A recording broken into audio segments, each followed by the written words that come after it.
मित्रों नमस्कार, मैं GSL पांडे आज DLED के छात्रों के लिए हिंदी में बहुविकल्पी प्रश्न लेकर आया हूं। आप उनका अध्ययन एवं मनन करें।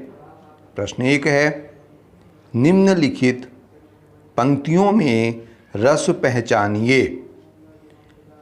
पंक्तियां हैं, तुलसी बिलोखी जातु धानी कहें, चित्रहू के कपिसों निशाचर न लागे हैं। इसमें विकल्प हैं हास्य रस, वीर रस, भयानक रस या बीभत्स रस। तो इसका सही उत्तर है भयानक रस। तुलसी जी कहते हैं कि जो श्रीलंका की राक्षसी हैं वे सभी भयभीत हैं, क्योंकि हनुमान ने लंका को जला दिया है। तो वे निशाचरों से अर्थात अपने पतियों से कहती हैं कि अब आप लोग चित्र का अगर बानर देखेंगे तो उससे भी टकराने का काम नहीं करेंगे। वे सभी भयभीत हैं, इसलिए यहाँ भयानक रस है। प्रश्न 2, लाभ हानि और दुख सुख में समास बताइए। द्विगु समास, द्वंद्व समास, बहुब्रीहि समास या कर्मधारय समास। तो ध्यान दें कि यहाँ पर द्वंद्व समास है। इन उदाहरणों पर ध्यान दें तो लाभ हानि, इसका समास विग्रह होगा लाभ और हानि। दुख सुख, दुख या सुख, इस प्रकार ये और शब्द का लोप होता है या अथवा शब्द का लोप होता है तो वहाँ पर द्वंद्व समास होता है। प्रश्न 3 है, दैत्यरी का संधि विच्छेद कीजिए। इसके विकल्प हैं दैत्य प्लस अरि,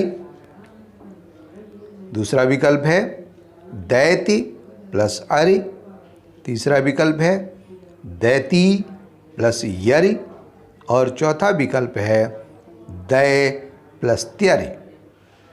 तो ध्यान दें, इसमें विकल्प 1 सही है, दैत्य प्लस अरि यह सही है और दीर्घ संधि है। यहाँ पर अकह श्रवणे दीर्घा से दीर्घ संधि है। और प्रश्न 4, हल संधि किसे कहते हैं। इसके विकल्प हैं स्वर संधि, व्यंजन संधि, विसर्ग संधि और चौथा है इनमें से कोई नहीं। तो ध्यान दीजिए, हल संधि विसर्ग संधि का ही हल संधि व्यंजन संधि का ही दूसरा नाम है। हल एक प्रत्याहार है और पाणिनि ने अपने व्याकरण में स्पष्ट उल्लेख किया है कि 42 प्रत्याहारों में हल एक प्रत्याहार है जिसमें सभी व्यंजन आ जाते हैं। इस प्रकार हल संधि माने व्यंजन संधि होता है। अगला प्रश्न 5, उच्चारण के संदर्भ में बाह्य प्रयत्नों कितने माने गए हैं। 10, 11, 12 या 13। तो इसका सही उत्तर है कि बाह्य प्रयत्नों 11 माने गए हैं। उन 11 की नाम जान लें आप। पहला विवाद, दूसरा संवाद, तीसरा श्वास, चौथा नाद, पांचवा घोष, छठा आघोष, सातवां अल्प प्राण, आठवां महाप्राण, नौवां उदात्त, 10वां अनुदात्त और 11वां स्वरित। इस प्रकार 11 बाह्य प्रयत्न माने गए हैं। प्रश्न 6 है, हसाई शब्द का में धातु बताइए। हसाई शब्द में धातु बताइए। इसके विकल्प हैं हसा, हस या हसो या ह। तो ध्यान दीजिए, इसका विकल्प तीसरा सही है, हस, अर्थात जो सा है इसके नीचे हलंत रहेगा और इस प्रकार संस्कृत में धातु क्रिया को ही कहते हैं। हिंदी में हिंदी शब्दों के साथ कौन सी धातु लगी है, यह प्रश्न संस्कृत से ही आया है। तो ध्यान रखें कि यदि धातु पूछी जाती है तो क्रिया का मूल रूप बताना है। यहाँ पर हसाई में हस धातु है। अगला प्रश्न 7, शहरनामा, बैनामा, इकरारनामा, इन शब्दों में प्रत्यय बताइए। इसके विकल्प हैं शहर, नामा, बैना या इकरार। तो ध्यान दें, इसमें नामा प्रत्यय है। किसी भी शब्द के बाद में प्रत्यय जोड़ा जाता है और यह फारसी भाषा का प्रत्यय है नामा। इन सभी तीनों उदाहरणों में अंत में नामा शब्द जोड़ा गया है। इसी प्रकार नामा शब्द को जोड़कर अन्य उदाहरण भी बनाए जा सकते हैं। अगला प्रश्न 8, दुराज, दुबला, इन शब्दों में उपसर्ग बताइए। इसके विकल्प हैं दुरा, राज, बला अथवा दु। तो ध्यान दें, यहाँ पर उपसर्ग दु है। यह हिंदी उपसर्ग है। इसका अर्थ होता है बुरा या हीन। और उपसर्ग किसी भी भाषा का हो, हिंदी, संस्कृत या अरबी फारसी,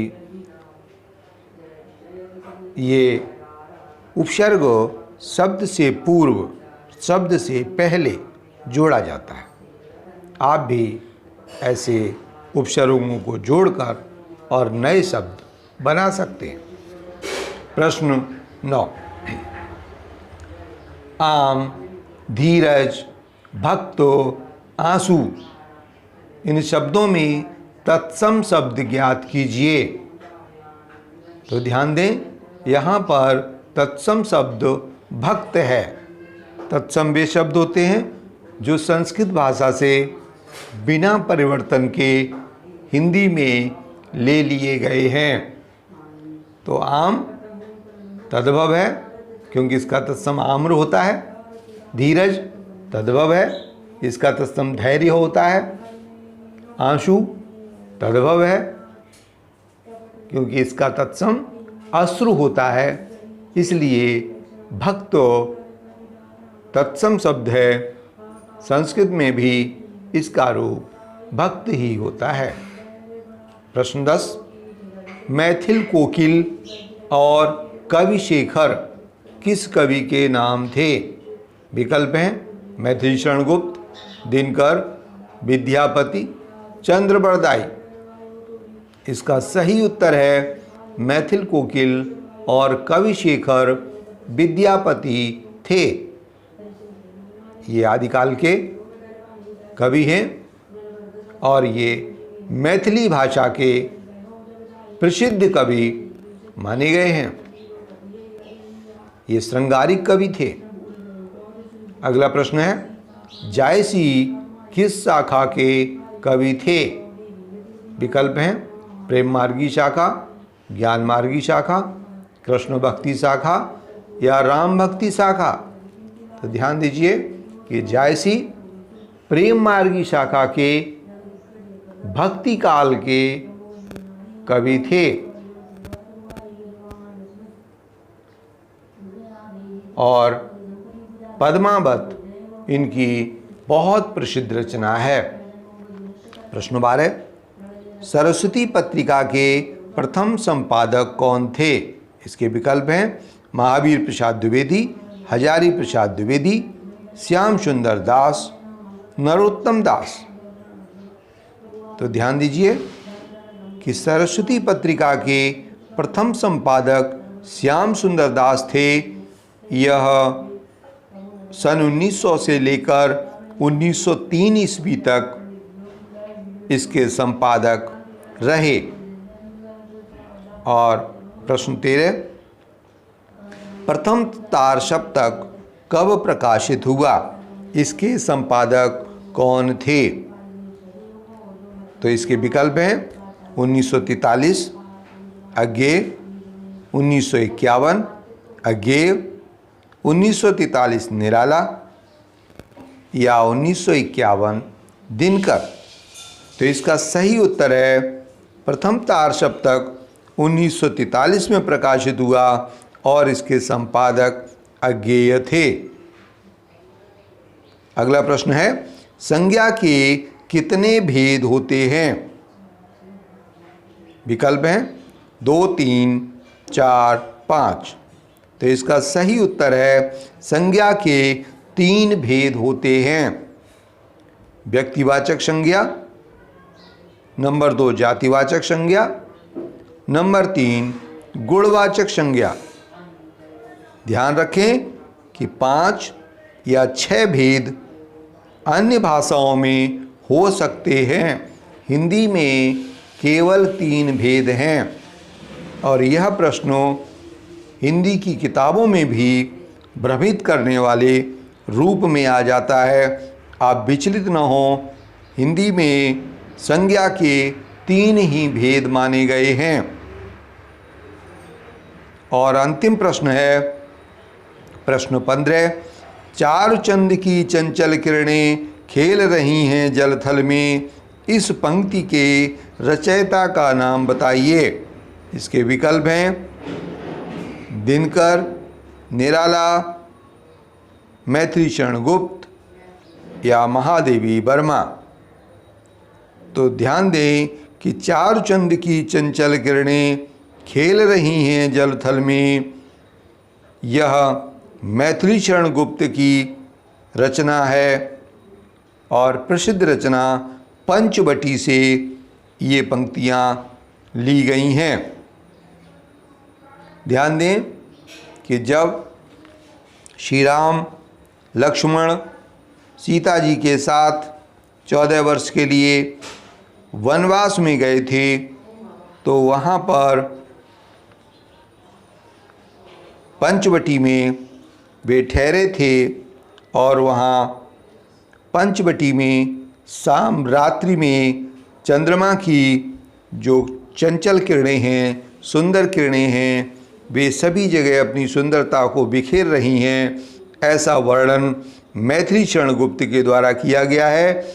और लक्ष्मण रात्रि में पहरा दे रहे हैं, श्री राम और सीता अपनी कुटी में विश्राम कर रहे हैं, ऐसा सुंदर वर्णन पंचवटी में मैथिली शरण गुप्त के द्वारा किया गया है। मित्रों, आज का वीडियो यहीं समाप्त होता है। कल एक नए वीडियो के साथ पुनः उपस्थित होंगे। जय हिंद, जय भारत।